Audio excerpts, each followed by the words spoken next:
Doctor साहब लोग जितना समय लगाएंगे उतना पैसा मिलेगा, जितना देर नहीं प्रैक्टिस किए पैसा नहीं मिलेगा।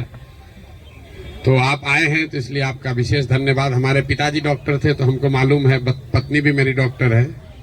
तो आपसे मेरा अनुरोध है कि आज मिलने का कारण ये है कि आपके मन में अगर कोई सवाल है, आप 1.5-2 साल से अपनी व्यस्तता के बीच में, समाज की अपनी समझ के बीच में सुन रहे हैं कि कोई आदमी पैदल चल रहा है, कुछ बात कर रहा है राजनीति का, जिससे आपका कभी सरोकार यदा कदा होता है। उसको लेकर अगर आपके मन में कोई सवाल है, उसको लेकर अगर आप कोई सुझाव देना चाहते हैं, तो मोबाइल में देखे हैं 2 मिनट का रील आया, कुछ देखे, कुछ समझे, कुछ नहीं समझे। आपकी अपनी अवधारणा है 50 साल की कि समाज कैसे चलता है। नेताओं के बाद सबसे ज्यादा समाज से जो जुड़ा 2 वर्ग है, वो एक पुलिस प्रशासन वाले लोग हैं, एक वकील साहब लोग हैं और डॉक्टर हैं, जो समाज से सीधे तौर पर डेली सैकड़ों लोगों से आप 2-4 होते हैं।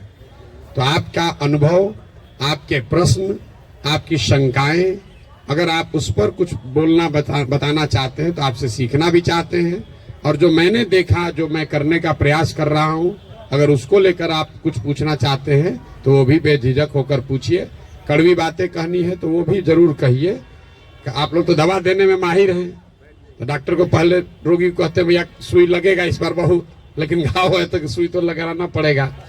तो कड़वी बात भी कहनी है तो उसमें हिचकिचाइए नहीं, जो सवाल करना चाहते हैं करिए। इसमें कई लोग नॉन डॉक्टर्स भी बैठे हुए हैं, आप भी अपना, चूंकि डॉक्टरों की संख्या ज्यादा है इसलिए डॉक्टरों को मैं कह रहा हूं, बाकी दूसरे लोग भी अपना सवाल कर सकते हैं। बहुत बहुत धन्यवाद।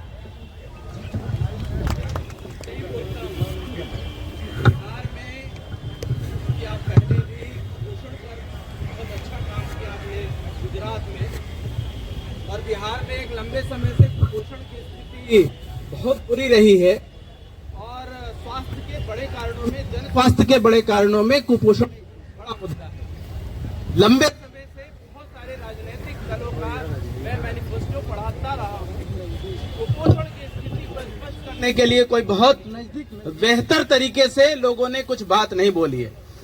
महाशय, मैं माफी के साथ कहना चाहता हूँ कि आपके रील को लगातार देखते हुए भी आपके द्वारा ये स्पष्ट दिशा निर्देश नहीं हुआ, या आपकी इसमें कोई भी बातचीत नहीं हुई कि बिहार में नंगे पैर चलने वाले बच्चे, ऊपर वस्त्र नहीं है, हड्डियां दिख रही हैं, लेकिन कुपोषण को दूर करने के लिए जन स्वराज में किस तरीके व्यवस्था हो।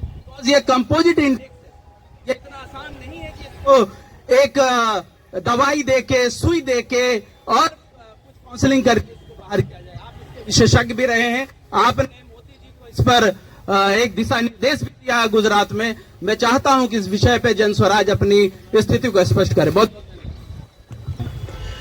मुझे ये जानना है कि अगर आपकी सरकार आती है तो हेल्थ में किस तरह का व्यवस्था परिवर्तन आप करेंगे, क्योंकि कोई भी सरकार आ रही है, व्यवस्था तो वही है।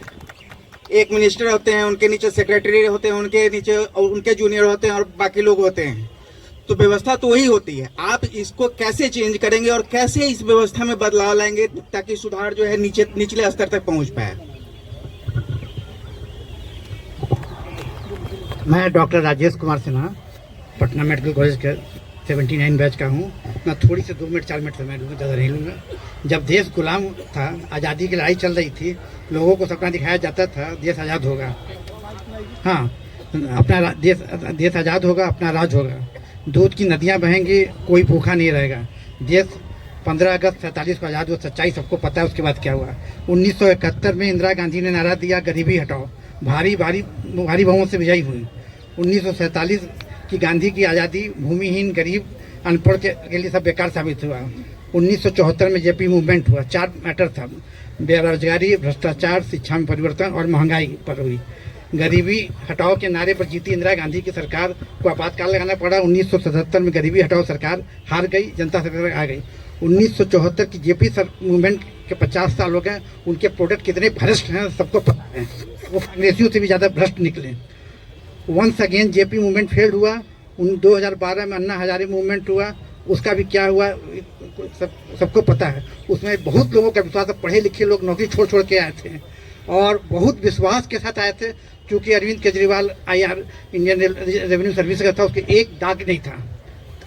अब मेरा आपसे एक क्वेश्चन है, अन्ना हजारे मूवमेंट के प्रोडक्ट अरविंद केजरीवाल और उनके साथी जो भ्रष्टाचार के विरुद्ध जनता द्वारा भारी बहुमत से चुनाव जीत के आए, अधिकांश मोरल, ऑनेस्ट एंड कैरेक्टर के नहीं रहे, साथ ही साथ करप्शन में भी लिप्त रहे। अब आपकी पार्टी से जीते विधायक सत्ता में आने के बाद honest, moral, character and corruption free रहेंगे कि क्या गारंटी आप दे सकते हैं? ठीक, थैंक यू।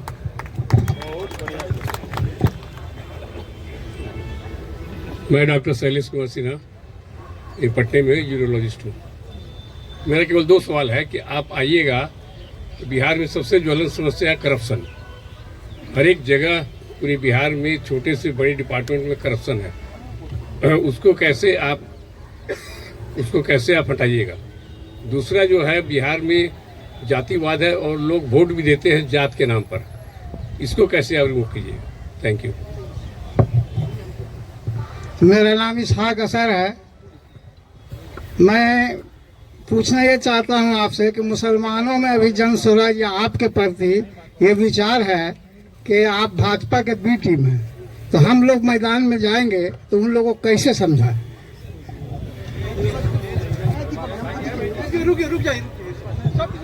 हाँ, हमारे प्रशांत किशोर जी का नाम हमने बहुत सुना। मेरा नाम डॉक्टर राणा नरेंद्र कुमार सिंह है। मैं एक अस्पताल गैस्ट्रो का भी चलाता हूँ, जहाँ पर भी स्पेशलिस्ट लोग हैं।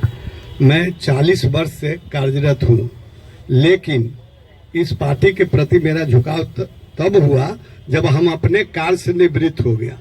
मैं 40 साल में अपने जीवन का 35 साल सिर्फ अपने सुधार में लगाया, और आज मैं ये कहते हुए बहुत दुखी होता हूँ कि मैं अपने सामने अपने परिवार को बना लिया। हमारी पत्नी प्रोफेसर, हमारे बेटा डॉक्टर, इंजीनियर, NRI सब है, लेकिन समाज का जो स्थिति हम देखें उसमें कोई सुधार नहीं हुआ।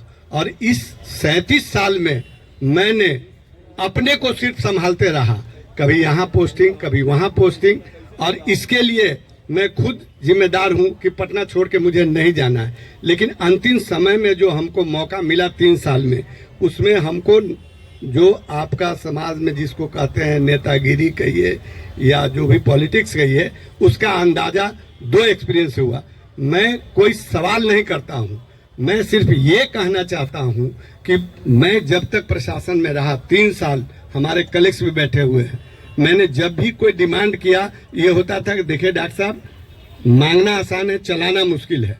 मैंने ये विश्वास दिलाया सरकार को, कोरोना के पीरियड में मैंने जो 2 साल मेहनत किया उसका फल मैं बताता हूं आपको। और मैं दूसरा ये बात कह सकता हूं कि जो आपके पास साधन उपलब्ध है उसको मैं आप उसके व्यवस्था को एटलीस्ट लागू करा दीजिए।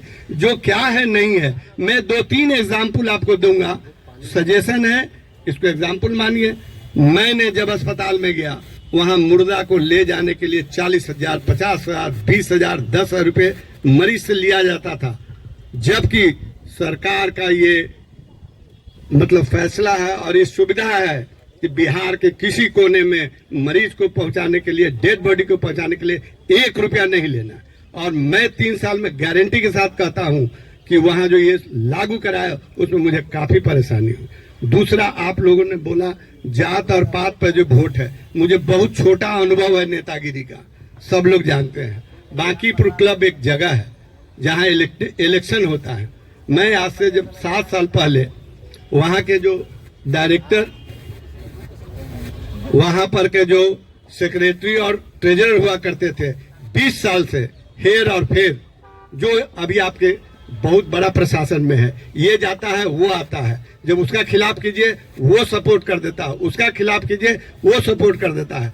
इस ग्रुप से आपको लड़ना है। मैंने उस ग्रुप के आदमी हमको बोला कि भाई आप लड़िए। मैंने कहा हमको 2 वोट भी नहीं, बोला मैं जीताऊंगा। 5 साल के बाद मैं जब जीत के आया, उसी का खिलाफत किया, वो बोला कि मैं आपको अपने पार्टी से निकाल दूंगा। मैं बांकीपुर क्लब में हिस्ट्री में पहला बार इंडिपेंडेंट जीता, और उस इंडिपेंडेंट खड़ा हुआ और जीता, उसका कारण सिर्फ एक था, कोई जात का लोग हो। मेरे जात का वहां मात्र 10% लोग हैं, लेकिन वो इलेक्शन कोरोना के बाद हुआ था, और कोरोना में जो हमने मेहनत किया, और जो वहाँ के गरीब से लेकर के जो बड़े बड़े लोग थे, बड़े बड़े लोग का मतलब मैं आपको ये बता देता हूँ, जो शीर्ष स्थान पर बैठे हुए लोग हैं उनको जो मैंने जान बचाया और जो इज्जत किया।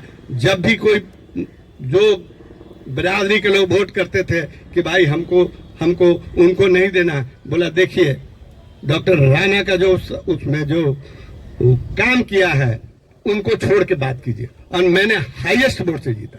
तो मैं ये कहना चाहता हूं कि हमारे डॉक्टर समाज के लोग ये भूल जाएं कि क्या देंगे तब हम करेंगे।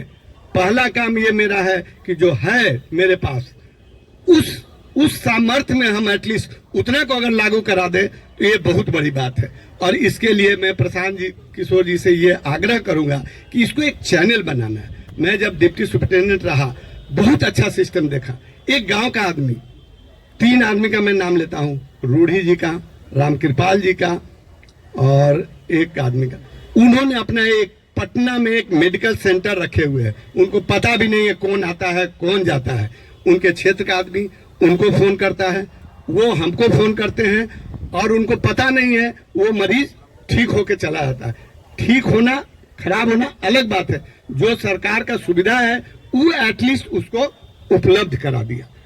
अब ये मेरा सजेशन है, हमारा एक्सपीरियंस है।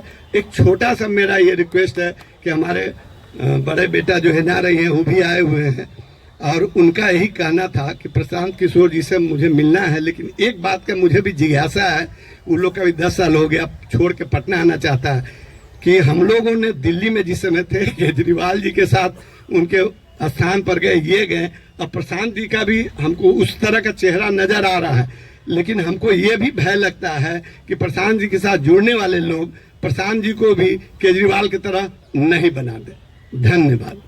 विनय जी, उधर भी इंद्रजीत भाई है, इंद्रजीत भाई मैं डॉक्टर पुनेंदु कुमार सिंह कटिहार से मैं आया हूँ।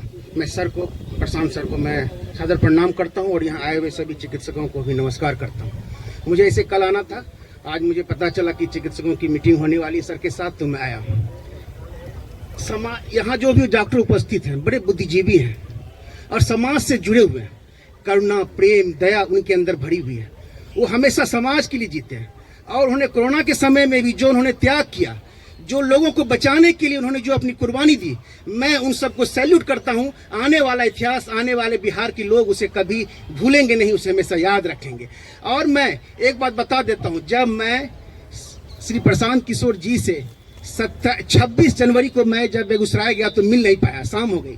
27 जनवरी को जब मैं सर से मिला, फिर 3-4 दिन के बाद 4 फरवरी को जाकर खगड़िया में पैदल यात्रा किया। मैं देखा, जब मैं उनसे मिला तो बड़ा प्रभावित हुआ। मैं इनके अंदर श्री जयप्रकाश नारायण और विनोबा भावे जैसा व्यक्तित्व दिखाई पड़ा। मैं इनसे प्रभावित हुआ। मुझे लगा कि एक व्यक्ति जो पूरे बिहार को बदलने के लिए निकला है, जो समाज को बदलना चाहता है, जो बिहार से गरीबी, बेरोजगारी और भुखमरी को दूर करना चाहता है, तो मैं क्या अकेला एक कटिहार जिले में कुछ भी काम नहीं कर सकता हूँ? मैं डॉक्टर के नाते, मैं जब डॉक्टर संजय से जब मैं बात किया फोन पर, मुझे मालूम हुआ कि चिकित्सा के क्षेत्र में जनसुराज में डॉक्टर संजय बढ़ चढ़ कर हिस्सा ले रहे हैं, तो मैं इनसे पूछा कि क्या इधर भी कोई स्वास्थ्य चिकित्सा शिविर लगेगा क्या? इन्होंने बताया कि देर होगी, क्योंकि दरभंगा में, मधुबनी में, चंपारण में मुझे करना है। तो मैं भी सोचा कि बहुत देर हो जाएगी। मैं ऐसे परिवार से हूँ जहां मेरे दादाजी 2-2 बार कटिहार के सांसद रहे, मनिहारी से 4 बार विधायक रहे। देश के स्वतंत्रता की लड़ाई में उन्होंने बढ़ चढ़कर हिस्सा लिया। कई बार उन्हें जेल जाना पड़ा और श्री जयप्रकाश नारायण जी के कहने पर उन्होंने अपने पद से त्याग दिया था। आज तक मैं 35 सालों से किसी दल से नहीं जुड़ा। कई बार मौके आए, मुझे एक व्यक्तित्व की तलाश थी, ऐसे लोगों की तलाश थी जो लगा कि नहीं, देश को बदलना चाहता है, जहां से गरीबी, अशिक्षा, भुखमरी को दूर करना चाहता है। मैं अकेला निकल गया। मैं अपने सैलरी के पैसे से लोगों में दवाई बांटता हूँ। कटिहार जिले के हर पंचायत में मैं 17 मार्च से कैंप स्टार्ट किया हूँ, गांव-गांव जाता हूँ। मैं अकेला निकला था, आज कारवां बनता जा रहा है। मुझे कोई सहयोग नहीं था शुरू में, और मैं प्रत्येक रविवार को कैंप करता हूँ। और शाम में ड्यूटी खत्म करने के बाद मैं कम्युनिटी मेडिसिन का हूँ, professor and head of the department हूँ। मैं भूतपूर्व सांसद युवराज का पोता हूँ, और मैं शाम में भी जाके लोगों से मिलता हूँ, जनसंवाद करता हूँ, जनसुराज के बारे में बताता हूँ, आदरणीय प्रशांत किशोर जी के बारे में बताता हूँ, और लोगों के वहां भी जो 10-15 लोग इकट्ठे होते हैं, मैं उनका इलाज करता हूँ। मैं कुछ दिन पहले, अभी 8 से 10 दिन पहले एक वीडियो देखा। जिसमें कि एक टायर बनाता हुआ बच्चा जो साइकिल का टायर बनाता है, उसका नाम देश प्रेमी है। वो इंटरव्यू कोई पत्रकार ले रहा था तो कह रहा है कि बच्चे बाबू तुम्हारा नाम देश प्रेमी? हाँ देश प्रेमी है। कितना कमा ले तो? हाँ आटा हो जाए छे, चावल हो जाए छे, कोई दिन भूखले सूख जाए छे। उसके बाद जो मैं सर का इंटरव्यू देखा, मैं अंदर से रो रहा था। मैं घर में जब वो इंटरव्यू देखा, मेरे आंख में आंसू आ गए। मेरी पत्नी बोली कि क्यों रो रहे हो, क्यों आंख में आंसू है? तो मैंने कहा कि नहीं ऐसे कोई बात याद आ गई। मैं आंसू पोंछ लिया। क्या हालत है, क्या देश की, क्या बिहार की व्यवस्था है 35 सालों से, क्या लोगों ने बना के रखा है। आप बुद्धिजीवी लोग हैं, आप आगे आए, आप नहीं आगे आएंगे तो कौन आएगा। ऐसे मैं कई वीडियो को देखता हूँ, मैं थोड़ा इमोशनल भी हूँ। जब मैं गांव में जाता हूँ तो आप बिलीव नहीं करेंगे क्या व्यवस्था है चिकित्सा की। लोग क्यों आते हैं, दवाई नहीं खरीद सकते हैं। लोगों के वस्त्र में देखता हूँ, गंजी में 10-10 छेद रहते हैं। वैसे लोग दवाई लेने मेरे पास आते हैं जब जानता है कि कटिहार से कोई डॉक्टर MD आया है, वैसे परिवार से आया है, उससे भी थोड़ा और ज्यादा भीड़ होती है मेरे। तो बड़ा दुख होता है। कोई आदमी अपने पत्नी को अग्नि मुखाग्नि देकर, बेटा शायद नहीं है, दे करके वैसे से कई सीन देखने को मिलते हैं। और वो अभी 13 दिन के बाद श्राद्ध होता है हिंदू समाज में, वो आदमी आ जाता है हमसे दिखाने के लिए, दवाई लेने के लिए। बड़ा दुख होता है। जब सीन देखता हूँ तो लगता है कि कौन, क्या भ्रष्टाचार है इस राज्य में। 35 सालों तक कोई परिवर्तन नहीं हुआ। वो सिर्फ आदरणीय प्रशांत किशोर जी के नेतृत्व में ही कुछ हो सकता है। और मुझे लगता है कि संपूर्ण क्रांति से भी एक बड़ी क्रांति वो बिहार में आने वाली है। और हम लोगों को सबको मिलकर, बुद्धिजीवियों को कंधे से कंधा मिलाकर श्री प्रशांत जी के नेतृत्व में काम करना है। मैं सर से एक क्वेश्चन पूछूंगा सिर्फ कि सर, जब जनसुराज की सरकार बनेगी, आने वाले समय में जरूर बनेगी, तो क्या सर चिकित्सा के क्षेत्र में ये जनसुराज की क्या भूमिका रहेगी। जो जर्जर हो चुकी है समाज में, जो अस्पताल हैं, जो क्या कहते हैं माल नरिश के बच्चे हैं, जो एनीमिया के केस हैं, हाइपरटेंशन, डायबिटीज को सारी व्यवस्था स्वास्थ्य की चरमरा चुकी है। उसमें क्या योगदान होगा जनसुराज का, और डॉक्टरों की क्या भूमिका होगी जनसुराज में, मैं जानना चाहता हूँ। Thank you sir.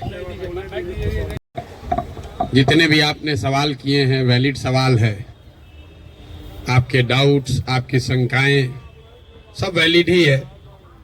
किसी ने कहा कि आप तो पहले सब दल को जिताए हैं तो आप पर भरोसा क्यों करें। कोई कह रहा है कि अरविंद केजरीवाल ठगा है तो अब आपको क्यों फिर से मौका दे। डॉक्टर साहब ने तो पूरा 77 से पूरा हिस्ट्री ही पढ़ के बताया। 77 से 47 से तो ज़्यादा आप राजनीति का आपको आइडिया नहीं है।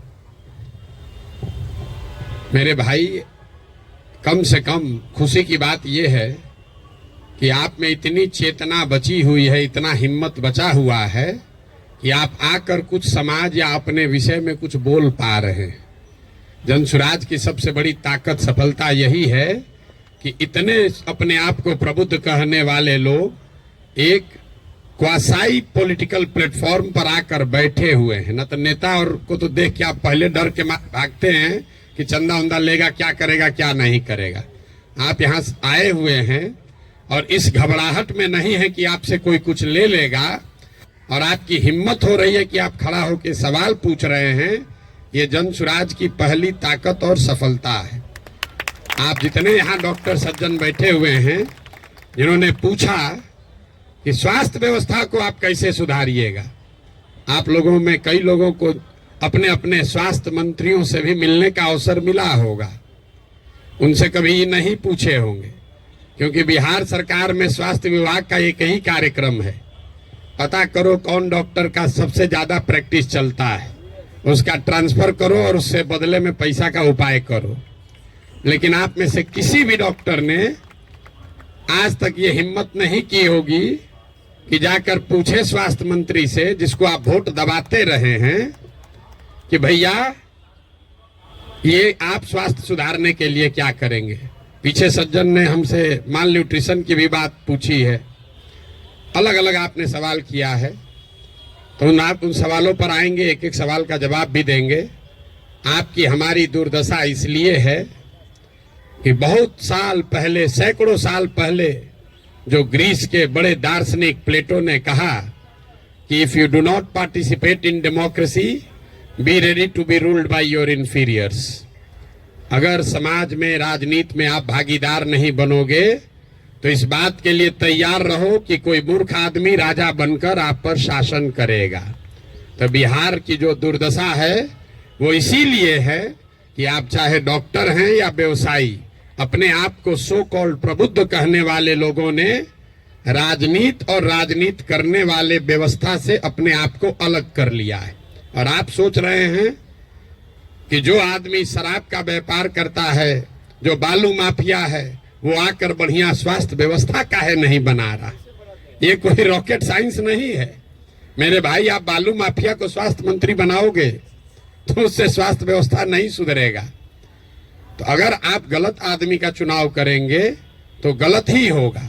अब मैं शुरुआत करूंगा भाई साहब के सवाल से, क्योंकि इन्होंने वो व्यक्तिगत एक सवाल उठाया है कि आप अब बहुत बड़े ज्ञानी बन रहे हैं, आप ही तो इन लोगों को बढ़ाए। ठीक तो बात है मेरे भाई, हमको आप बहुत ज्यादा क्रेडिट दे रहे हैं। कोई किसी को बना नहीं सकता है। हाँ, ये जरूर बात है कि पिछले 10 वर्ष में इनमें से कई नेताओं को, दलों को बढ़ाने में हमने कंधा लगाया है। नीतीश कुमार को हमने नहीं बनाया है, लेकिन नीतीश कुमार का जब दुर्दिन हुआ था तो उनको जिताने में मदद की थी, तो वो उसका उतना दोष हमारा है। लेकिन आप यहाँ आज क्यों आए? आप प्रशांत किशोर को सुनने नहीं आए, आप किसी साधारण डॉक्टर के लड़के को सुनने नहीं आए हैं। आप यहाँ इसलिए भी नहीं आए हैं कि हम 2 बरस से पैदल चल रहे हैं। हम 20 बरस पैदल चलेंगे तो एक डॉक्टर अपना 1 मिनट समय नहीं छोड़ेगा। आप इसलिए आए हैं कि 10 बरस हमने वो काम किया है, समाज में लोगों को पता है कि ये आदमी अच्छा है खराब है, इस आदमी को राजनीति का समझ है। अगर पैदल चल रहा है तो कुछ न कुछ सोचिए कि चल रहा होगा। ये अपने आप को बड़ा मत बनाइए, अपने आप को पेडेस्टल पर मत बैठाइए। हम जब पैदल चलते हैं, लोग दुकान में, दलान में बैठ के हंसता है, क्या ही चलने से कुछ होगा बिहार में। फिर भी हमारे पास आता है, इसलिए आता है कि उसको डर है कि ये प्रशांत किशोर चल रहा है। और वो डर इसलिए है कि 10 बरस हमने वो काम किया है जो आप कह रहे हैं। मैं इसका रेफरेंस क्यों दे रहा हूं?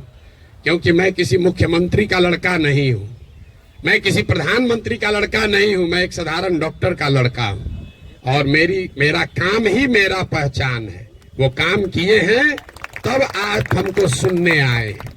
हम आपको ज्ञान देंगे कि कैसे चुनाव होगा, आप सुनिएगा। अगर हमने 10 बरस वो काम नहीं किया होता, आप वो बात नहीं सुनते। लेकिन लालू यादव का लड़का, राजीव गांधी का लड़का अगर आकर आपको ज्ञान दे, तो चाहे जीवन में एक भी चुनाव न जीता हो, आप उसकी बात को खूब गौर से सुनिएगा, क्योंकि वो बड़े बाप का लड़का है। तो ये आप बात समझिए कि हमने उनको बनाया नहीं है, और अगर बनाया है तो उसको सुधारने का भी जिम्मा हम ही लेकर चल रहे हैं। आप कुछ नहीं कर रहे हैं। आप पहले भी कमेंट्री कर रहे थे, अभी भी कमेंट्री कर रहे हैं। किसी ने कहा आप पर भरोसा कैसे करें? आप पढ़े लिखे व्यक्ति हैं, अपने आप को प्रबुद्ध बताते हैं। आपसे ज्यादा तो गांव वाले जानते हैं जनसुराज के बारे में। 2 बरस से हम गांव गांव में घूमकर हमारे वोकल कॉर्ड में गांठ पड़ गया। ये बताते बताते कभी जीवन में हमने किसी से वोट नहीं मांगा। हम लोगों को यही बता रहे हैं कि हम पर भरोसा मत करो, किसी दल पर भरोसा मत करो, अपने बच्चों के लिए जगो, वोट अपने बच्चों के लिए दो। गांव वाले को बता रहे हैं, उसको समझ में आ रहा है, लेकिन यहाँ के आदमी को समझ में नहीं आएगा। और आप उससे बेहतर नहीं हैं। ये पढ़े लिखे लोगों को भ्रम है कि हम लोग बड़ा अच्छा है।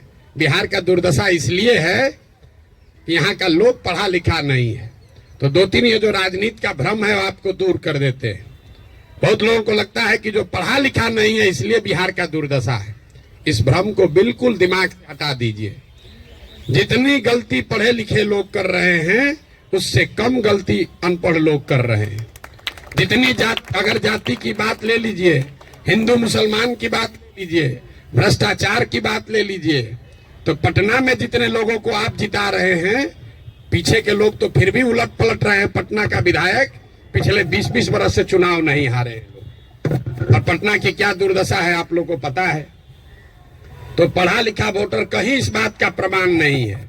जब देश आजाद हुआ तो इस देश में कुल 18% लोग साक्षर थे, 82% लोग निरक्षर थे। 82% इलिटरेट समाज ने गांधी को अपना नेता बनाया, अंबेडकर को, नेहरू को, पटेल को, बोस को चुना। आज पेपर पे बिहार में 77% लोग पढ़े लिखे हैं और आपने पिछले 30 बरस में किसको नेता बनाया है ये आपको हमको बेहतर पता है। इस बात का प्रमाण नहीं है कि पढ़ाई लिखाई से आप अच्छा वोटर बन जाएंगे। मनमोहन सिंह जी देश में जीवन में सिर्फ एक ही बार चुनाव लड़े, दक्षिण दिल्ली से चुनाव लड़े और बीजेपी के एक साधारण कार्यकर्ता से चुनाव हार गए। बीजेपी के एक साधारण कार्यकर्ता ने मनमोहन सिंह जैसे बड़े इकोनॉमिस्ट को चुनाव हरा दिया और वो चुनाव झंझारपुर से नहीं लड़े, वो चुनाव मधुबनी से नहीं लड़े, बिहार से नहीं लड़े कि जाति पर सब वोट पड़ता है। दक्षिण दिल्ली के उस लोकसभा से लड़े जहां पर सबसे ज्यादा पढ़े लिखे, सबसे ज्यादा high capita per capita income वाले लोग वोटर हैं। उन्होंने मनमोहन सिंह जैसे बड़े इकोनॉमिस्ट को छोड़कर एक साधारण कार्यकर्ता को चुना। इसका कोई प्रमाण नहीं है। हम लोग घर में कहते हैं कि हमारी दादी पढ़ी लिखी नहीं थी लेकिन बड़ा समझदार थी, लड़का पढ़ लिख गया है लेकिन बड़ा लंपट है। आप पढ़े लिखे होकर भी बहुत बड़े बेवकूफ हो सकते हैं और नहीं पढ़ा लिखा व्यक्ति भी बहुत समझदार हो सकता है। इसका मतलब ये नहीं है कि पढ़ाई की महत्ता नहीं है। पढ़ाई सिर्फ आपको इतना ही करता है कि आप इंफॉर्मेशन को प्रोसेस करने की आपकी क्षमता बढ़ जाती है, उसको आर्टिकुलेट करके प्रेजेंट करने की आपकी क्षमता बढ़ जाती है। आपकी प्रोसेस, आप उससे बहुत वाइज हो जाएंगे, ऐसी बात नहीं है। दूसरा जो भ्रम आपने बताया, बिहार में तो सब वोट जाते पर पड़ता है, भाई साहब ने बताया, आपने उसका काउंटर भी किया, लेकिन ये सबसे ज्यादा पूछे जाने वाला सवाल है। पिछले 2 बरस से हर आदमी, हर सभा, हर मीटिंग में ये कोई ना कोई जरूर पूछता है, भैया सब तो ठीक है, जाति से कैसे निपटिएगा। तो पहली बात तो ये समझिए कि जाति जो है वो सिर्फ बिहार की सच्चाई नहीं है, जाति पूरे भारत की सच्चाई है, यहाँ के समाज की सच्चाई है। जाति की महत्ता जितनी बिहार में है इतनी ही आंध्र प्रदेश में है, इतना ही कर्नाटक में है, इतना ही गुजरात में है, इतना ही यूपी में है। आप में से कोई भी ऐसा आदमी नहीं है यहाँ जो उन राज्यों में जाकर राजनीति किया है या वहां चुनाव लड़ाया है। आप हमको बताइए, वोकालिगा और लिंगायत अगर कर्नाटक में नहीं है तो क्या बिहार में है? पटेल और क्षत्रिय अगर गुजरात में नहीं है तो क्या बिहार में है? कहाँ जाति नहीं है? जाति हर जगह है। और ये आपको हमको हमारे दिमाग में ये बैठा दिया गया है कि बिहार में सब चीज जाति पर ही होता है। इस चीज को एग्जामिन कीजिए कि क्या बिहार में सब लोग वोट जाति पर देते हैं। तथ्य पर जाइए, दैनिक जागरण पर लेख पढ़कर दिमाग मत बनाइए। हम आपको 4 उदाहरण अभी देंगे, आगे क्या होगा छोड़ दीजिए, पीछे क्या हुआ है वो बताते हैं, आपको अपने आंख खुलेगा। 1984 में बिहार में कांग्रेस को बहुत बड़ी सफलता मिली थी। करीब करीब उस समय बिहार झारखंड जो एक साथ था, 54 में 53 सांसद कांग्रेस के जीते थे। यहां बैठे जितने साथी हैं उनसे पूछूंगा उस समय कांग्रेस को कैसे वोट पड़ गया। राजीव गांधी के जाति के बहुत लोग तो नहीं रहते हैं बिहार में, तो आप बताएंगे कि वोट राजीव गांधी को नहीं पड़ा, वो तो इंदिरा गांधी की मृत्यु हुई। उस मृत्यु से जो सहानुभूति की लहर बनी उसमें जाति पाति छोड़कर सबने कांग्रेस को वोट दिया। सब लोग मुड़ी हिला रहा है, उसको लिख लीजिए। फिर पूछेंगे 1989 में इसी बिहार में क्या हुआ, बीपी सिंह जी के नेतृत्व में कैसे पूरा जनता दल बिहार जीत गया। आप में से ज्यादातर लोग बताएंगे कि जनता दल को वोट नहीं पड़ा, वोट उस समय पड़ा बोफोर्स के नाम पर। बहुत बड़ा एक माहौल बन गया था भ्रष्टाचार के खिलाफ। लोगों ने कहा राजा नहीं फकीर है, देश का तकदीर है, सब ने जाकर बीपी सिंह को वोट दिया। इसको भी नोट कर लीजिए। फिर आपसे पूछेंगे 2014 में क्या हुआ, मोदी जीत गए, भाजपा कैसे जीत गया बिहार में। आप कहेंगे भाजपा का तो कोई ताकत ही नहीं था, वोट भाजपा को नहीं पड़ा, मोदी को पड़ा। मोदी के नाम पर ऐसी लहर बन गई कि समाज के हर वर्ग ने जाकर मोदी को वोट दिया। फिर आपसे पूछेंगे 2019 में क्या हुआ, तो लोग बताएंगे यहां राजनीति तो सब बात करता है कि भैया एकदम कांटे का मुकाबला था। ये जो पुलवामा हुआ ना, उसके बाद समझिए कि हर जात का आदमी जाकर मोदी को ही वोट दे दिया। इन चारों चुनावों को आप कागज में लिख लीजिए। 84 एक घटना है किसी बड़े नेता की मृत्यु और उससे उपजी हुई सहानुभूति की लहर। 89 एक विषय है भ्रष्टाचार, बोफोर्स और उससे बनी हुई लहर। 2014 में एक व्यक्ति है मोदी जिसके प्रभाव की लहर, और 2019 पुलवामा राष्ट्रवाद की लहर। ये आपको क्या बताता है? अगर कोई व्यक्ति, अगर कोई विषय, अगर कोई घटना, अगर कोई विचारधारा समाज के इमेजिनेशन को कैप्चर कर ले, तो समाज में ये ताकत है कि वो जातियों से ऊपर उठकर वोट करता रहा है। आगे करेगा कि नहीं छोड़ दीजिए, करता रहा है। फिर भी आपको लग रहा है कि ना भैया यहाँ तो जातीय पर होता है, आप क्या एग्जाम्पल दे रहे हैं? तो हम आपको बता रहे हैं आपको क्यों लगता है। हमने कई चुनावों का उदाहरण आपको नहीं दिया, 4 ही का दिए। उन चुनाव में क्या हुआ? जब लड़ने वाला व्यक्ति या चुनाव, उसमें कोई ऐसी बड़ी घटना ना हो, कोई नया विकल्प ना हो, कोई चेहरा ना हो, कोई विषय ना हो, दोनों लड़ने वाले एक ही जैसे दिख रहे हैं, तो समाज भी कहता है भैया दोनों तो एक जैसा है, चलो अपने जाते को दे देते हैं। तो ज्यादातर समय जो चुनाव हुआ है पिछले 30-40 वर्षों में, वो कोई डिफरेंशिएटर नहीं रहा है। तो जिसको मीडिया कहता है लहर वाला चुनाव नहीं है।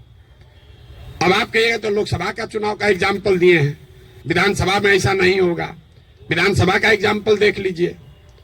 2010 में नीतीश कुमार और भाजपा इसी बिहार में 206 विधानसभा जीतकर सरकार बनाए। उस समय नीतीश और भाजपा के गठबंधन में मोदी जी नहीं थे, मोदी जी का नाम इतना बड़ा नहीं था, अमित शाह नहीं थे, भाजपा की इतनी ताकत नहीं थी। उनके सामने उनका मुकाबला था लालू जी के गठबंधन से, जिसमें लालू जी थे, कांग्रेस थी और रामविलास पासवान जी थे। लालू जी की ताकत आज के तेजस्वी यादव से तो निश्चित तौर पर ज्यादा थी 2009 में। रामविलास जी की ताकत उनके लड़के से ज्यादा थी, और कांग्रेस भी उस समय 2009 में देश में सत्ता में थी। इसके बावजूद 2010 के चुनाव में एनडीए को, नीतीश और भाजपा को 206 सीट आया।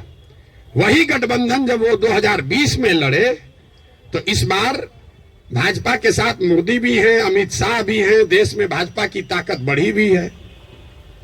दूसरे साइड एनडीए में अब लालू जी के जगह तेजस्वी जी आ गए थे। रामविलास जी का दल तो उस गठबंधन में था ही नहीं, और कांग्रेस की भी ताकत कमी हुई। लेकिन एनडीए गठबंधन को 125 सीट भी मिलने में दम निकल गया। क्यों? क्या एनडीए को वोट देने वाले सारे जाति के लोग बिहार छोड़कर चले गए? नहीं। ऐसा इसलिए हुआ कि 2005 से लेकर 2009 की जो पहली सरकार नीतीश की चली थी, समाज का हर वर्ग ये समझता था कि नहीं, इसमें कुछ न कुछ काम हुआ है। तो जातीय समीकरण भी था और काम भी था, तो 206 सीट आया। लेकिन उसी बिहार में जब नीतीश का काम खराब हुआ, तो उसी एनडीए गठबंधन को 125 सीट आया। आपको लोकसभा का उदाहरण दिया, विधानसभा का उदाहरण दिया, अब आपको मुखिया का उदाहरण दे देते। पिछले बार मुखिया के चुनाव में बिहार में 80% मुखिया चुनाव हार गया है, 80%, और वार्ड सदस्य करीब 95%। सब लोग अपने जाति से जीत कर आए थे। कैसे हार गए चुनाव? ये भ्रम मत पालिए कि जाति से ही सब होता है। अगर सिर्फ जाति से, फिर कहेगा भैया कैसे आप हो सकता है? बिहार में नीतीश कुमार के जाति के कितने लोग रहते हैं? 2-2.5% रहते होंगे। लालू जी के जाति के कितने लोग रहते हैं? 15% लोग रहते हैं। आप पूरे भारतवर्ष में जो कहीं भी जहां भी मुख्यमंत्री है, आंख बंद करके जाके देख लीजिएगा, कोई भी ऐसा आदमी किसी राज्य में मुख्यमंत्री नहीं है जो वहां के जाति की, जिसके जाति की संख्या सबसे ज्यादा है। ये उल्टा चलता है। ये आपको हमको लगता है कि जिसका जाति संख्या ज्यादा रहेगा मुख्यमंत्री बन जाएगा। जिसकी जाति की संख्या सबसे ज्यादा हो, उस जाति के आदमी को वो राज्य जीतना करीब इम्पॉसिबल है, नहीं जीत सकता है। क्योंकि उस जाति से दूसरे समाज के लोग डरते हैं। वो सोचता है ये आएगा तो सब कब्जा कर लेगा, तो उसके खिलाफ कंसोलिडेशन भी होता है। आप यही नहीं, बंगाल देख लीजिए, यूपी देख लीजिए, तेलंगाना देख लीजिए, आंध्र देख लीजिए। आंध्र प्रदेश में भी नायडू जीत कर आए, कंबक कम्युनिटी के हैं, उसकी जाति की संख्या 6% है। बगल में योगी जी हैं, राजपूतों की संख्या 4% है। उसके बगल में मध्य प्रदेश में यादव जी हैं, उनकी संख्या 5% से कम है। राजस्थान देख लीजिए, आप कहिए वो तो भाजपा का है, जितना रीजनल पार्टी है सबका उठाकर देख लीजिए, कहीं पर भी जिस जाति की संख्या सबसे ज्यादा है उसका नेता मुख्यमंत्री नहीं है। अब फिर यहाँ गलतफहमी का आदत है, कहेगा ना नीतीश तो पिछड़ा का नेता है। तो भाई अगर कोई नीतीश जी पिछड़ा का समीकरण गोलबंदी कर सकते हैं तो आप भी कर सकते हैं। आपको कौन रोका है? किसने रोका है कि कुशवाहा का जाति का कोई नहीं कर सकता है, या कोई ब्राह्मण नहीं कर सकता है, कोई राजपूत नहीं कर सकता है? भाई अगर कुर्मी समाज का आदमी कर सकता है तो कोई मुसहर भी कर सकता है, कोई कुशवाहा भी कर सकता है, कोई राजपूत भी कर सकता है। आप में वो क्षमता होनी चाहिए, वो प्रयास करने की का मादा होना चाहिए।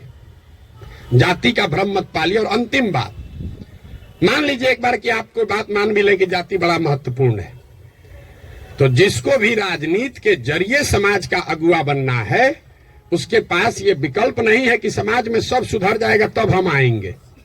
सब आदमी कहता भैया करना तो चाहते हैं लेकिन बिहार में जातिवाद बड़ा है। अरे भाई, तो जब जातिवाद खत्म हो जाएगा तब राजनीति करने आओगे, तो ना जाति कभी खत्म होगा ना कभी आओगे। और अगर खत्म हो ही जाए, अगर भ्रष्टाचार खत्म हो जाए, जातिवाद खत्म हो जाए, बाहुबल खत्म हो जाए, तो आपके हमारे आने की जरूरत क्या है? जो खत्म किया है उसी को आगे रहना चाहिए। आपकी हमारी जरूरत तभी तो है। राजनीतिक अगुवा जिसको बनना है उसको समाज की कमजोरी और उसकी ताकत के रहते हुए ही उसका अगुवाई करना है। आप उससे अलग नहीं हट सकते। किसी ने भ्रष्टाचार की बात कही, भ्रष्टाचार पर आपका क्या प्रोग्राम है? कोई प्रोग्राम नहीं। भ्रष्टाचार तब सुधरेगा जब आप और हम भ्रष्टाचार कम करेंगे। हम हर गांव में कहते हैं कि जिस गांव में हम 5000 गांव में पैदल गए, गांव में सबसे पहले हल्ला कौन करता है कि बड़ा भ्रष्टाचार है, मुखिया चोरी कर रहा है, नाली गली नहीं बना रहा है, राशन कार्ड में पैसा ले रहा है, इंदिरा आवास में 20,000 लग रहा है, दाखिल खारिज में 10-15 हजार रुपया लग रहा है। वही आदमी करता है जो 2 बरिस पहले मुखिया के चुनाव में 500 रुपया लेकर वोट दिया है। सबसे पहले जो डॉक्टर साहब 50,000 रुपया देके खुद ट्रांसफर कराए हैं, बुरा नहीं मानिएगा, हमारे बाबूजी भी प्रैक्टिशनर थे, कि हमारा प्रैक्टिस ना गड़बड़ाए, हेल्थ मंत्री हमसे पैसा लेके हमको पोस्टिंग कर दे, अब बाकी सबके लिए ईमानदार हो जाए। कैसे संभव है रे भाई? कैसे संभव है? आप सोच रहे हैं कि हम 50,000 रुपया दे के क्रीम पोस्टिंग करा लें, क्रीम पोस्टिंग कि खाली जाके हाजिरी बनाए, सिविल सर्जन को 5,000 रुपया दे, आप प्रैक्टिस करते रहे। स्वास्थ्य व्यवस्था को सुधारने के लिए बड़ा बड़ा लंबा लेक्चर दीजिएगा, ये कभी हो सकता है? नहीं हो सकता है। स्वास्थ्य व्यवस्था को लेकर जनसुराज की क्या सोच है? बिल्कुल ये सही सवाल है। सिर्फ स्वास्थ्य व्यवस्था को लेकर नहीं, 2 संकल्प जो जनसुराज में हम लोगों ने दिया है कि बिहार के हर पंचायत का, बिहार का नहीं, हर पंचायत का 8,500 पंचायतों का हम योजना बनवा रहे हैं, पैदल चल के खुद जाकर देखकर। और ये तय किया जा रहा है कि उस पंचायत में पढ़ाई की व्यवस्था कैसे होगी, 800 से 1200 रोजगार के अवसर कैसे पैदा किए जाएंगे, और उस पंचायत में जिस तरह की भी खेती होती है उस खेती को खाने वाले खेती से कमाने वाला खेती कैसे बनाया जाएगा। ये 8,500 कार्यक्रम, 8,500 डॉक्यूमेंट जारी करेंगे। आप में से ज्यादातर लोगों को पढ़ने का भी समय नहीं होगा, लेकिन 8,500 पंचायतों का अलग अलग योजना बनाकर जारी करेंगे चुनाव से पहले। उसके साथ साथ बिहार के विकास के लिए जो 10 महत्वपूर्ण पहलू हैं उसमें स्वास्थ्य भी इंक्लूडेड है, उस पर भी 10 साल का विजन डॉक्यूमेंट बनाकर आपको चुनाव से पहले जारी करेंगे। ये बताएंगे कि बिहार में स्वास्थ्य की व्यवस्था को कैसे सुधारा जाए। आप उसको पढ़िए, समझिए, कुछ योगदान देना है योगदान भी दीजिए, सुझाव भी दीजिए, और अगर ठीक लगे तो अच्छा तब अपनाइए, हमारे कहने पर मत जाइए। अब आप कहिएगा कि अभी काहे नहीं जारी किए हैं? अभी इसलिए नहीं जारी किए हैं कि अगर अभी हम वो योजना जारी कर दें तो वो मेरी सोच होगी, उसमें आपकी और बिहार के लोगों की सोच समाहित नहीं है। पहले गांव गांव जाकर देखकर ये समझ रहे हैं, लोगों से पूछ रहे हैं कि क्या करना पड़ेगा। ज्यादातर आदमी कहेगा नया क्या देख लीजिएगा इसमें। हम आपको बता रहे हैं नया क्या देख लेंगे। हम भी बिहार के सरकारी स्कूल में पढ़े हैं। हमने अपने बाबूजी के क्लिनिक में देखा है 100 रुपया के मोनोसेफ नहीं खरीद पाने के वजह से इनकेफ्लाइटिस के पेशेंट हाथ जोड़ के कहते हैं भैया मर जाए, लेकिन अब हम कुछ नहीं कर सकते हैं, घर में कुछ नहीं बचा है। 100 रुपया तो हमको उसकी समझ है, लेकिन इसके बावजूद जब हम 2 बरस से चल रहे हैं पैदल, तो जो गरीबी, जो बदहाली, जो कष्ट मैंने जमीन पर देखा है, इसका मुझे कभी अंदाजा नहीं था। हम संयुक्त राष्ट्र संघ में पब्लिक हेल्थ में ही 10 बरस काम किए हैं, यहाँ राजनीति में से भी जुड़े रहे, लेकिन जितनी गरीबी बदहाली हम अपनी आंखों से देख रहे हैं, ये आंकड़ों से दिखने वाली गरीबी से कहीं ज्यादा है। आपने कुपोषण की बात कही, यहाँ सब डॉक्टर बैठे हुए हैं। आप में से ज्यादातर आदमी ऐसे होंगे जो शायद ही कोई 10 से ज्यादा हीमोग्लोबिन वाली महिला आपको देखते होंगे। यहाँ हम लोग जो एक स्टडी करा रहे हैं, देखते हैं, आप देखिएगा कल से ध्यान से। गांव में कहीं जाइए, 55-60 साल से ज्यादा उम्र की कोई महिला आपको सीधी खड़ी नहीं दिखेगी, सब बेंड हो गई है ऊपर से। तो न्यूट्रिशन आपको, आप न्यूट्रिशन समझते अगर हैं, आप लोग तो डॉक्टर हैं, तो आपको पता है कि लंबे समय तक हीमोग्लोबिन के कमी की वजह से और ग्रोइंग एज में कैल्शियम नहीं मिलने की वजह से बोन का स्ट्रक्चर इतना कमजोर है कि समय से पहले वो बेंड होने लगता है। ये जब आप गांव में चलिएगा तो देखिएगा। 5 फीट 4 इंच से ज्यादा, 5 फीट 5 इंच से ज्यादा उम्र हाइट की कोई महिला आपको दिखने वाली नहीं है। आपने ठीक कहा, न्यूट्रिशन कोई वन शॉट सॉल्यूशन नहीं है, एंड इंटरजेनरेशनल प्रॉब्लम है। जिस मोदी जी के किताब पेपर की आप बात कर रहे हैं, एक आंकड़ा आपको दे रहा हूं। आज से 300 साल पहले यूरोप में लोगों की एवरेज हाइट भारत में लोगों के एवरेज हाइट से 1.4 इंच कम होती थी। अब यूरोप में 300 साल में on an average 1.6 inch Bharat से ज्यादा हो गई है। 300 वर्ष में करीब करीब 3 इंच लंबाई का असर पड़ गया है। और दुनिया भर में जो डेवलपमेंटल इकोनॉमिक्स पढ़ते हैं उनको मालूम है कि हाइट और लाइफ टर्म अर्निंग में डायरेक्ट कोरिलेशन है। The taller you are more likely to earn higher income and wages than those who are not. इसका मतलब ये नहीं कि जिसका हाइट कम है पैसा कम कमा रहा है, तुरंत लोग गणना करने लगेगा कि तो बड़ा नाटा आदमी को देखे हम बड़ा पैसा कमा रहा है। Height is a reflection of your overall growth. अब डॉक्टर लोग को हम क्या बताएंगे, आपको समझ है, हाइट दिख रही है और ब्रेन का ग्रोथ आपको नहीं दिखता है। तो जो लंबे समय तक स्टडीज हुई हैं उसमें यह क्लियर बताया गया है कि हाइट और लाइफ टर्म अर्निंग, समाज के सोसाइटी में लाइफ टर्म अर्निंग का डायरेक्ट कोरिलेशन है। तो बिहार में ये परेशानी है, एक झटके में मेरे भाई साहब वो खत्म नहीं हो सकता है। यहां किसी ने पर कैपिटा इनकम की बात की। बिहार में पर कैपिटा इनकम है 35,000 रुपया। देश में प्रति व्यक्ति आय है करीब करीब 1,34,000। बिहार का प्रति व्यक्ति आय है 35,000 रुपया सालाना। उसमें अगर पटना और बेगूसराय को हटा दीजिएगा तो ये प्रति व्यक्ति आय घट के हो जाएगा 22,000 रुपया। 22,000 को जरा 365 से डिवाइड कर दीजिए, देखिए कि दिन में कितना हुआ। 100 में 80 आदमी यहां दिन में 100 रुपया भी नहीं कमा रहा है। आप किस न्यूट्रिशन की बात करेंगे।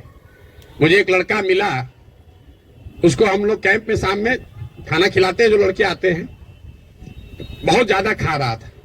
उसको ऐसे बुला के पूछे, बेटा ये इतना रोज खाते हो? बोला सर आज तक जीवन में ऐसा हुआ ही नहीं कि हम खाना खत्म कर लिए और तसली में अभी चावल बाकी है। आज तक ऐसा जीवन में नहीं हुआ कि हमारा पेट भर गया हो और चावल अभी तसली में बाकी है। जो जितना खाना है उसी से पेट भरना है। आप न्यूट्रिशन की क्या बात करेंगे। इन बातों की चर्चा आपने ठीक कहा जनसुराज में नहीं करते। क्या करें, उसको जो सीधी बात बता रहे हैं कि 100 रुपया नहीं कमा रहे हो, ये समझे में नहीं आ रहा है, तो उसको कैल्शियम और हीमोग्लोबिन का कमी बताएंगे तो उसको बुझाएगा। हमको उसको उस भाषा में समझाना है जो उसको समझ में आए। आप बहुत बड़े ज्ञानी हैं, आप व्यवस्था को सुधारना चाहते हैं, सुधारिएगा तब ना जब व्यवस्था में आइएगा। तो व्यवस्था में आने के लिए आपको उस भाषा का, उस विषय का, उस तरीके का इस्तेमाल करना है ताकि आप व्यवस्था में चुनकर आए, तभी तो ये बनेगी बात। किसी ने कहा आम आदमी पार्टी की तुलना, आपको एक पैसे भी समझ नहीं है कि जनसुराज क्या है और आम आदमी पार्टी क्या है। आम आदमी पार्टी आंदोलन से निकली हुई एक पॉलिटिकल व्यवस्था है और जन सुराज में प्रशांत किशोर का जन सुराज का आंदोलनों में कोई यकीन नहीं है। हम रोज ये बात कम से कम 100 दफे कह चुके हैं। जन सुराज आंदोलन नहीं है, इसको जेपी के आंदोलन से कंपेयर मत कीजिए और इसको आम आदमी पार्टी के आंदोलन से कंपेयर मत कीजिए, क्योंकि आंदोलन है ही नहीं। क्यों नहीं है? हमको लोग आज कहता है भैया आंदोलन कीजिए उससे बिहार सुधरेगा। मेरा आंदोलनों में कोई यकीन नहीं है, क्योंकि मानव सभ्यता का इतिहास आपको बताता है, पूरे दुनिया का, बिहार का, भारत का नहीं, पूरे दुनिया का मानव सभ्यता का इतिहास ये आपको बताएगा कि आज तक किसी भी आंदोलन से, फ्रांस की क्रांति को अगर आप अपवाद के तौर पर हटा दीजिए तो किसी भी रेवोल्यूशन से, आंदोलन से कभी समाज का भला नहीं हुआ है। आंदोलन और रेवोल्यूशन जो है वो किसी को सत्ता से हटा सकता है। वो तेज हथियार है जिससे आप बड़े से बड़े वृक्ष को काट सकते हैं, उससे आप नए समाज का निर्माण नहीं कर सकते। भाई साहब खड़ा होकर जेपी का आंदोलन का एक उदाहरण दे रहे थे। मेरे भाई, जेपी का आंदोलन कहां कहा गया है? आप तो जेपी के आंदोलन में शायद जुड़े हुए हैं, आपने दावा किया। जेपी के आंदोलन में कहां कहा गया है कि बिहार को सुधारा जाएगा? जेपी के आंदोलन का नारा था संपूर्ण क्रांति, इंदिरा गांधी को हटाओ। तो उस आंदोलन की, क्रांति की इतनी ताकत थी, इंदिरा गांधी को हटा दिए। नया व्यवस्था बनाने की बात कहां कही गई थी? अरविंद केजरीवाल या आम आदमी पार्टी ने नई व्यवस्था की बात कहां कही? उन्होंने कहा भ्रष्टाचार हटाओ। हम तो नहीं कह रहे भ्रष्टाचार हटाओ, क्योंकि दुनिया में कहीं इसका कोई प्रमाण नहीं है कि कोई एक कानून बनाकर आप भ्रष्टाचार खत्म कर देंगे। ये तो सतत प्रक्रिया है। जिन देशों ने भ्रष्टाचार पर अंकुश लगाया है, दुनिया में सबसे ईमानदार देश कौन है?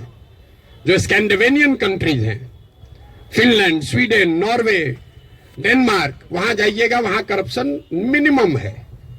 आप जाकर उसका अध्ययन कीजिए कि वहां कैसे करप्शन कम हुआ। वहां अरविंद केजरीवाल थोड़े पैदा हुए थे, वहां जन लोकपाल करके कोई विधायक नहीं पारित हुआ। वहां भ्रष्टाचार 4 तरीके से कम हुआ है। पहला, समाज में ये जागृति बनी लंबे समय में कि अच्छे और स्वच्छ लोगों का चुनाव करो, मतलब इलेक्टोरल प्रोसेस को जहां तक हो सके उसको स्वच्छ बनाया गया। आप में से कुछ लोग सोशल मीडिया पर अभी देखे होंगे, नीदरलैंड्स का प्रधानमंत्री अभी आज से करीब 2 हफ्ते पहले 12 बरस प्रधानमंत्री रहने के बाद हटा है, तो वो साइकिल से अपने घर से अकेले निकल रहा है। तो वहां की समाज ने ये व्यवस्था बनाई कि स्वच्छ लोग स्वच्छ तरीके से वोट करें, स्वच्छ लोगों को चुने। दूसरा उन्होंने क्या किया? उन्होंने बहुत बड़े स्तर पर जन भागीदारी, लोकतंत्र को समाज में उतारा। सिर्फ सरकार चुनने की व्यवस्था को लोकतंत्र नहीं बनाया, जो सरकार के नीतिगत फैसले हैं उसमें समाज की भागीदारी करी।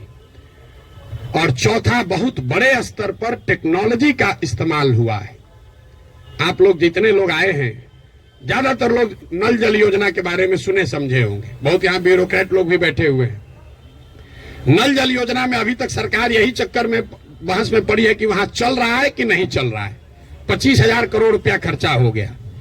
उसी सरकार में स्मार्ट मीटर लगाकर लोगों को यह पता है कि बिजली कितना कंज्यूम हो रहा है, लेकिन नल जल में अगर स्मार्ट मीटर लगाया होता तो कम से कम इतना तो पता चलता कि जो पानी चल रहा है कि नहीं चल रहा है। 25,000 करोड़ रुपया खर्चा कर दिया, लेकिन पानी को निकलने, मापने, उस पर बिल करने का कोई टेक्नोलॉजिकल सॉल्यूशन नहीं ढूंढा। तो ये 4 चीजें जो हैं उसको करके भ्रष्टाचार पर अंकुश लगाया जा सकता है। लोकतांत्रिक व्यवस्था को जहां तक हो सके उसको भ्रष्ट लोग और भ्रष्ट पैसे से बचाया जाए। दूसरा, जनता को नीतिगत मामलों में शामिल किया जाए। तीसरा, उनको भागीदार बनाया जाए, सरकारी सत्ता और संसाधन का विकेंद्रीकरण हो। और चौथा, बड़े पैमाने पर टेक्नोलॉजी का प्रयोग हो। अगर ये चारों का इस्तेमाल करेंगे तो भ्रष्टाचार पर अंकुश लगाया जा सकता है। खत्म ना हो सकता है, ना होने का हम दावा कर रहे हैं। तो वो सब बात मत कहिए कि हम आप कैसे खत्म कीजिएगा, हम ना खत्म करेंगे, हमारे बस का ही नहीं, हमारे कैसे खत्म हो जाएगा। सीओ साहब का 40 लाख रुपया लेके पोस्टिंग कीजिएगा, सीओ पैसा नहीं लेगा दाखिल खारिज में, ऐसा संभव है? 40 लाख रुपया लेकर अगर सीओ से को आप पोस्टिंग कीजिएगा थाना दीजिएगा, अगर किसी थानेदार को 20 लाख रुपया लेके, तो पैसा कैसे नहीं लेगा, लेगा ही लेगा। अब आपका एक और सवाल लोगों का जो रहता है, भैया इस पर कैसे भरोसा करें। भाई बिल्कुल मत भरोसा करो। जो पहले से आपको ठग रहा है, आप लोग डॉक्टर हैं, जो दवा पहले से फेल है उसको इस्तेमाल करना चाहते हो, लेकिन ट्रायल मेडिसिन कैसे, ट्रायल मेडिसिन का ट्रायल कैसे होता है? आपको मालूम है कि इसकी 100% गारंटी नहीं है, लेकिन फिर भी कहते हैं अच्छा पेशेंट मर रहा है, उसका कंसेंट लेकर आप ट्रायल मेडिसिन देते हैं कि 20% भी चांस अगर कहीं लग गया तो ठीक हो जाएगा। आप जनसुराज को वही ट्रायल मेडिसिन ही समझ लीजिए। पहले वाला तो पहले से एक्सपायर है। बताइए यहाँ के लोगों के बुद्धिमत्ता का जरा आलम देखिए। जो पहले से एक्सपायर मेडिसिन है उसको देने के लिए तैयार है, लेकिन ट्रायल मेडिसिन में शायद संभावना है 10% ठीक हो जाए, हम 10% कह रहे हैं, तो उस पर आप दाव नहीं लगाना चाहते। पहले से एक्सपायर मेडिसिन को कह रहे हैं इसी को दो। भाई किसको कंपेयर कर रहे हैं आप? अगर दो यहां नई व्यवस्था बन रही हो तो जरूर आपका वैलिड सवाल है कि भाई आम आदमी पार्टी को दे कि जनसुराज को दे। लेकिन जब पहले से तीनों एक्सपायरी मेडिसिन है, उसके सामने कुछ भी नया हो रहा है, तो आपको तो कहना चाहिए नहीं चलो एक बार ट्राई करके तो देखते हैं। यहाँ तो 30 वर्ष से खत्म ही हो रहा है। मेरा आपसे इतना ही अनुरोध है, आग्रह है। आपने ड्राइंग रूम में रहकर बहुत बात कर ली, अपने चैम्बर में रहकर बहुत बात कर लिया। आप समाज की चिंता करने वाले लोग हैं, लेकिन इसी अव्यवस्थित समाज से आपने अपने और अपने परिवार के लिए कुछ कर लिया है। अब ये समय है कि थोड़ा ही सही कुछ न कुछ अपने इस मिट्टी के लिए, अपने समाज के लिए वापस कीजिए। प्रशांत किशोर पर भरोसा मत कीजिए। हम करें, आप करें, हमारे बच्चे करें, आज हो या 20 वर्ष के बाद हो, करना तो किसी न किसी बिहार के आदमी को ही पड़ेगा। ये बात आप गांठ बांध लीजिए। कोई तमिलनाडु से आकर बिहार की व्यवस्था सुधारने वाला नहीं है। और डॉक्टरों का और बुद्धिजीवियों के लिए अंतिम बात, आपका सबसे बड़ा स्टेक है। कई बार पैसे वाले बुद्धिजीवियों को लगता है हम तो बचे हुए हैं, इससे हमारा लड़का तो बंगलोर सेटल हो गया। मेरे भाई आपका दुर्दशा सबसे ज्यादा है। जो गरीब है उसका बच्चा तो फिर भी छठ में आ जा रहा है, ट्रेन में धक्का खा के भी। आपका बच्चा कहता है ना कहां जाएंगे छठ में, वहां ठीक नहीं लगता है। जो गरीब है वो बूढ़ा होगा, वापस अपने घर में आएगा, क्योंकि उसको बॉम्बे बेंगलोर रहने का साधन नहीं है। लेकिन आपके बच्चे जिसके लिए आप अभी 18 घंटा काम कर रहे हैं, जैसे हमारे बाबूजी किए, आपके बच्चे बिहार वापस लौट कर आने वाले नहीं है। अगर जहाज डूबेगा तो उसमें बैठा हुआ हर व्यक्ति डूबेगा। हमारे बाबूजी भी 12 घंटा, कभी संडे को भी छुट्टी नहीं लिए, रात दिन लगे रहे, घर बना रहे हैं। हमारा बेटा रहेगा यहाँ, हमारा पतोह रहेगा यहाँ, हमारा लिविंग रूम रहेगा। आज ही कोई आदमी आया था, भैया 4 बरस से आप घर नहीं गए, वहां बक्सर में मेरा घर है, सासाराम में भी घर है। 4 बरस से वहां कोई दिया बत्ती जलाने वाला भी नहीं है। और हम तो 4 बरस से छोड़े, हमारा लड़का अगले 40 बरस नहीं आएगा, चाहे हम में जितना। ये देखिए जिसका घर है, इनके बच्चे यहाँ नहीं है। इतना बड़ा बनाए हैं पटना में, इससे बड़ी प्रॉपर्टी पटना में नहीं होगी प्राइवेट। इनके बच्चे भी यहाँ नहीं है। अगर बिहार में वो व्यवस्था होती तो इस घर को बनाने वाले लोग भी यहाँ रहते। इस घर का ये बहुत बड़ा एग्जाम्पल है। अब देखिए इसकी दशा, जब इनके बच्चे यहाँ आकर नहीं रह रहे हैं, तो आप जो अपना मेहनत कर रहे हैं बेगूसराय में, मुजफ्फरपुर में, औराई में, कटिहार में, मेरे भाई कुछ नहीं बचेगा। इसलिए आपकी हमारी जिम्मेवारी है कि समाज को बनाइए, खड़ा कीजिए। अगर वहां अच्छा स्कूल खुल गया है तो आपका बच्चा आपके साथ रह के पढ़ रहा है। अगर यहाँ अच्छी व्यवस्था हो जाएगी तो शायद आपका बच्चा आपके साथ नौकरी करते हुए बिहार में रहेगा, वरना जड़ ही खत्म हो जाएगा। हम गांव में चलते हैं, देखते हैं जितने बड़े घर पुराने बने हैं सब करीब करीब भूत बंगला बन गया है, ढह कर खंडहर हो गया है। तो ये प्रबुद्धों को समझने सोचने का समय है। एक अवसर अगर मिला है, आपके पास जो भी क्षमता है, जिस तरीके से भी, कुछ नहीं है, आप कम से कम मन से आशीर्वाद तो दीजिए। सवाल क्या कर रहे हैं? आपको कोई कहता सवाल करने, हमको कोई दिक्कत नहीं, दिन भर आप सवाल कीजिए, हम तो दिन रात यही काम करते हैं। लेकिन सवाल करके आप किसी का भला नहीं कर रहे हैं, आप अपना ही नुकसान कर रहे हैं। अरे कुछ नहीं कीजिए, कम से कम कुछ अच्छा हो रहा है उसके समर्थन में एक आवाज तो लगाइए। वो भी नहीं कर सकते हैं, गुड विशेष आशीर्वाद तो दे सकते हैं। आपसे तो कोई पैसा मांगा नहीं, वोट तो देने आप जाइएगा नहीं ऐसे भी वोट देने तो ऐसे भी नहीं जाइएगा। आपका वोट है, आप अपने को जबरदस्ती बैठाए हुए हैं एवरेस्ट पर। आपको पूछ कौन रहा है? आपको पूछ कोई नहीं रहा है। तो अपने आप को रेलेवेंट बनाइए ताकि आपके आने वाली पीढ़ी इस जमीन से जुड़ी रहे। आप जिस काम को करने के लिए अपना अभी जीवन खपा रहे हैं, आपके पास 1 मिनट नहीं है कि सांस भी ले। जो चीज बना रहे हैं उसको भोगने वाला, उसका उपयोग करने वाला कोई नहीं बिहार में बचेगा आपका अपना, अगर आप बिहार की व्यवस्था को सुधारने के लिए कुछ न कुछ न करें। और ये आपकी हमारी नैतिक और मौलिक जिम्मेवारी भी है कि अगर भगवान ने हम लोगों के लिए अच्छा कुछ कर दिया है तो हम लोग की जिम्मेवारी है कुछ वापस हम लोग वापस इस समाज को दें। अब आपका और कोई सवाल है तो कर लीजिए। बहुत बहुत धन्यवाद।